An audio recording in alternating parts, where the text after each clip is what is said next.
Alright, so welcome back. Hopefully all of you guys are having a fabulous day here today. We're going to be jumping into something pretty important that I wanted to share with you regarding how to make your Meliodas much stronger. I do this video every single year, every single new year when it comes to characters like this, because there are ways to play this character, there are ways to build this character, there are ways to run this character in different team comps, and the way you do these things, you help your character do much more and become much stronger. We're going to go through all the ways and everything you need to know regarding New Year's, Meliodas, and Elizabeth. If you're new to the channel, like and subscribe, it helps out a ton. A lot to jump into here today. Let's get through everything, and let's see what we're cooking up. First thing that I want to start with is just to make sure everyone that's been asking me, like, hey, how many dupes do I go into? Do I get any dupes? Is there a need? What is the process there? I thought that I'd talk about that first, given that this might be the more important one for you.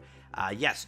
Duping this character is very good. Not only do you actually dupe the character and gain a lot of benefits, you actually gain a longer ultimate cutscene, which is crazy to me, but that is a thing. That is true. That is absolutely insane that is a thing, but it's real. More dupes you have, the longer your ultimate cutscene is. But how this works is with this character is this. So if you're looking for dupes, at level 1, you do have 350% and you have 600%. At level 2, you have 380% and 700%. Where do you want to get Meliodas? You want to get Meliodas technically to level 3 because that gives you decreased allies damage taken, which is, that's something. That will unlock at level 3 and then onwards until max. That's kind of how that operates here. So if you're looking for something, that's the extra buff. Is there any need to keep him above 1/6? If you want to, be my guest. But at 1/6, you're only losing the decreased allies damage taken, which in most cases in PvP, you've already annihilated at that point. Allies, again, do take 20% less damage. That's a good thing for, like, PvE-oriented content, where obviously you're not nuking the character or the boss or whatever you're farming out of orbit. Maybe, that extra 20% can help keep your team alive and such.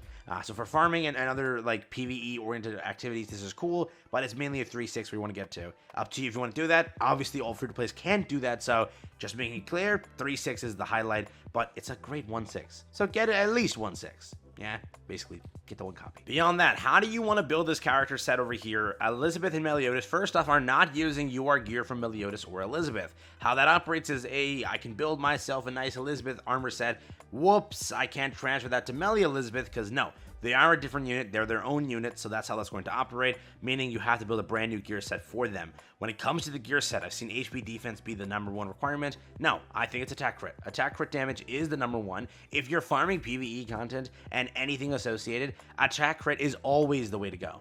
Unless the character scales off HP, or the character gets annihilated from a content where, they die right away. So, in this case, attack crit is the way to go for multiple reasons. The character scales off attack crit, where when they load into the game, that initial, bop damage is because of the attack that is going to be scaled off of, and that is why when you have a nice UR gear set and everything, it's a very great thing to do because you annihilate everyone in a lower stage farming thing because of how that operates, okay? So attack crit is the way to go. When it comes to substats, it's obviously going to be attack stats, HP stats, and then obviously just defense stats. It doesn't really matter, nothing crazy you're going for here. It's a normal attack crit set. You want to build it this way though, obviously speaking. You want to make sure that these two are attack, these two are attack, and these two are crit, because in the future, if you ever need to swap out any of the sets, it's very easy this way to swap out, where you can run HP crit, you can run attack defense, you can run any of these things here, because the middle two just have to swap to either defense, to either anything you're trying to run. Okay, that's the entire point. So what I would run is attack crit. If you're running like, hey, I play geared PvP, if that's the case, then HP defense is always the way to go, because out CCing is the #1 thing you can do, and this character set already has such innately high damage, then that's fine. But that's only if you're running geared PvP. Everywhere else, you want to run attack crit, and that is your process, because this initial attack damage and everything is super hard when it scales. It's super good, and you will feel that damage. When you consistently see it, you will feel that damage. When it comes to card rotation, though, we got to talk about that as well, because there is a way to play this character set that you have to make sure you are aware of. I know a lot of players are returning to this game not knowing what this talent system is, because a lot of players didn't return for Lancelot in comparison. They returned for Melee. How this works is the talent system is this. Once you activate this talent system, okay, you then shield up. Once this shield ends, once one turn basically goes through, you will then get a damage increase. And then, depending on what you want to attack with, whatever you want to do, That is all you have to watch out when you play this character, just to make sure you time it correctly. As you can see over here, we now have that damage increase. We now have that additional stats and everything. And then when we do damage, it's going to be much higher and much stronger. And that is the point of what they were trying to show it to us. And that is the point of when you're farming the content or whatever. That is how this character set works. and then you do it accordingly. Okay, so just make sure you guys are taking care of that and farming it or using it properly at the right times to make sure your character set is doing the damage you want it to.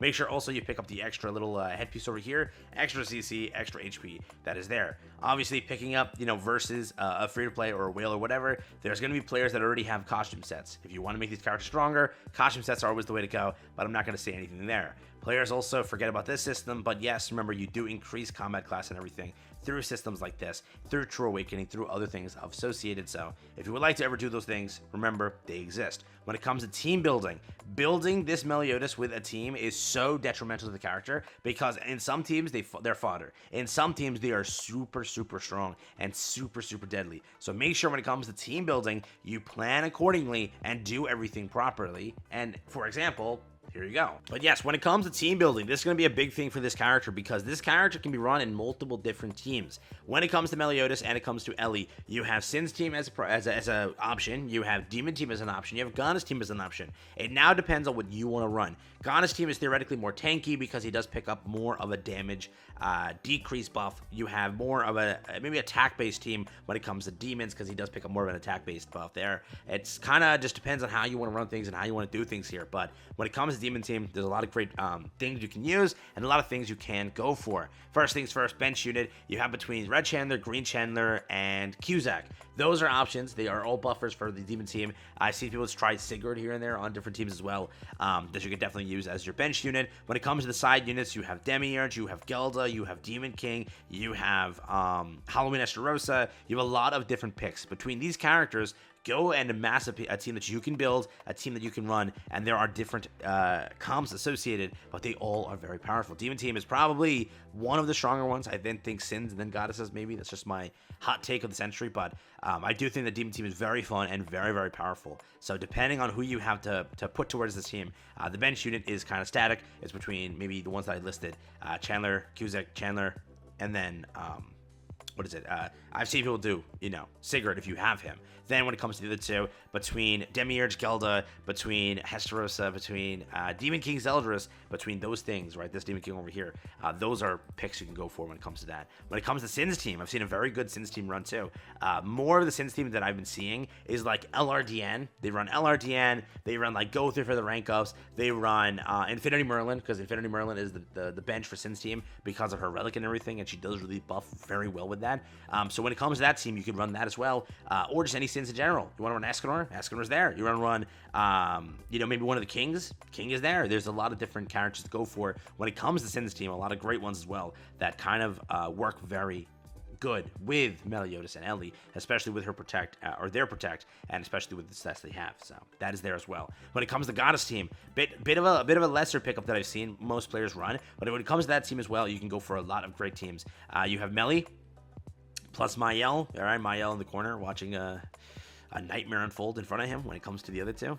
Genuinely speaking, you have that. You can then run. I'm pretty sure you can run on bench. Can you, or you're not allowed to? Yeah, you can run this on bench, right? I'm pretty sure she's the supporter for when it comes to goddesses. And then on the third unit, it's obviously just Margaret, I guess. Anybody else, really, there isn't anything. But up and coming, there could be some wink, wink, wink, wink, wink, wink goddess unit coming that could help you out when it comes to this team, depending if they make the unit busted. But when it comes to this, you can run like a goddess team formation like this. The CC should be pretty solid, theoretically, and it should be a pretty powerful one if you're trying to go for this. But always keep in mind, when you're running the teams, you have to run some buffers, you got to run some stuff like that. And when it comes to Melody, they have so many different options of teams that it's endless, that you can go for days crafting and building and trying different teams. That's why it's a super cool and super nice character. So make sure, build the gear set properly. Make sure if you're going for dupes, 3-6 is where you want to head at. Make sure you build the cosmetics and everything you go for that.